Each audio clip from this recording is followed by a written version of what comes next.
Ramadan indah ini, hati gembira, suasana ceria. Bila azan maghrib bergema,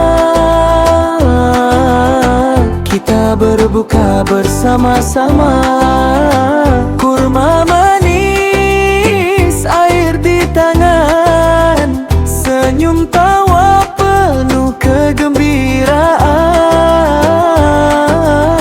Rezeki hari ini kita kongsi, syukur nikmat Allah beri. Alhamdulillah, Alhamdulillah, Ramadan datang penuh berkah. Alhamdulillah, Alhamdulillah, indah berbuka bersama. Alhamdulillah, terima kasih ya Allah.